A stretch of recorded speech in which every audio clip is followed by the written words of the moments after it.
Aotearoa, New Zealand is famous for its stunning landscapes and outdoor lifestyle. Nature is inherently inclusive, but some of our culture surrounding it is not.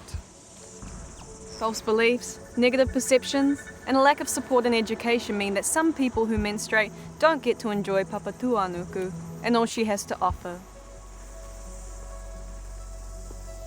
This series will explore why some people have struggled with their period in the outdoors and provide practical tools on how to change this for the future, bringing mana back to the experience of menstruation.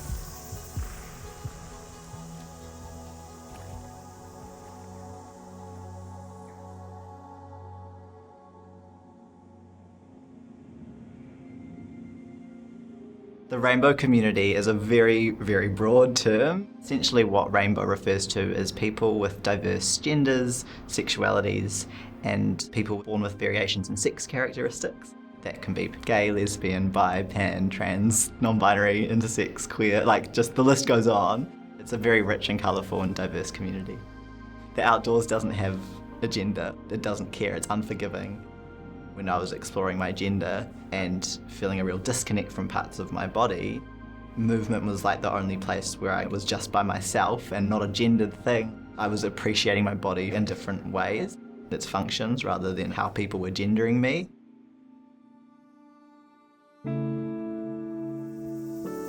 If you're endosex or cisgender, this might all seem unfamiliar to you. A good place to start is to familiarise yourself with some basic terms about sex and gender. Sex at birth refers to sex recorded when a person is born. Your sex characteristics describe a range of physical features, such as genitalia, reproductive anatomy, and hormones.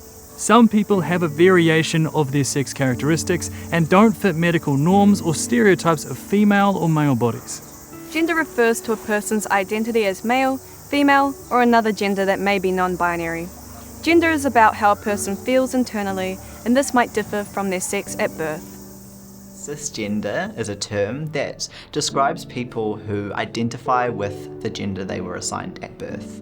If a baby is born and they're assigned female at birth, and they grow up and they become a woman, and they feel that is all in alignment, that's essentially what cisgender is. Trans is a really broad umbrella term, and it's a shortening of transgender, and this describes people whose gender is different from the gender they were assigned at birth. Non-binary essentially refers to people who don't exclusively identify as a man or a woman. You can't tell if someone's non-binary just by looking at them. It's not the same as just being androgynous or gender neutral. Gender is fluid and can change over time and might not be the same thing as sex for many people. Gender diversity is often talked about in a very Western framework. In so many Indigenous cultures across the world, gender diversity has actually just been an integral part of society and life. And to our Māori, gender diversity and fluidity has been integral and valued. The effects of colonisation on the way that we view our own bodies is immense. Our bodies are part of nature, right? We go back to viewing ourselves as part of nature. We can see that being trans is normal. It's not something that makes us other. We can see ourselves as part of just the way that the world works and the universe expresses itself, and I think that's a really special thing. Yeah, because trans is beautiful. We're not gendering nature, so why gender people? They've always been quite androgynous, stepping away from traditional femininity. And it was a struggle because society and the teachers expected me to wear traditionally what female presenting people were. Yeah. When talking about periods, most people think that it only affects girls and women, but the reality is more complicated. You can't tell if someone menstruates by looking at them. A person who looks feminine may not get their period, or someone who presents as male might. I think it's really important to highlight that, as well as periods being a real uncomfortable experience generally, whatever their gender, there's the added thing of experiencing gender dysphoria. Gender dysphoria is a term that describes the often really intense disconnect between a person's sense of self and who they know themselves to be in terms of their gender and the body that they have and the sex they were assigned at birth. So that mismatch can often cause, a lot of disconnect and disassociation from one's body, and often is talked about as quite a distressing experience. I remember having anxiety around, am I going to have my period? Like, how am I going to sort this out? And then also there's that conflation of gender with, if you menstruate, you must be a woman or a girl, right? Yeah. So I never wanted to bring it up because I would have been misgendered. I think that the way that we view like traditionally feminine things or traditionally masculine things, we need to deconnect those from gender, right? Nothing is only for men, nothing is only for women. So I think that by shifting away from feminine hygiene products and from women who menstruate or to people who menstruate and menstrual hygiene products, that is just gonna culturally change the way that we think about gender.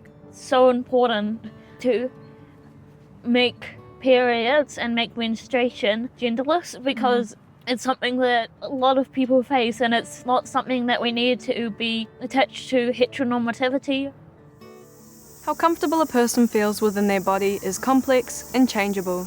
This is true for everyone, including cisgendered people. Some gender diverse people will feel positive within their bodies, while others might feel disconnected due to a conflict between their assigned gender and their sense of self. There's nothing wrong with feeling this way, but there are a few simple ways that we can make everyone feel accepted about it.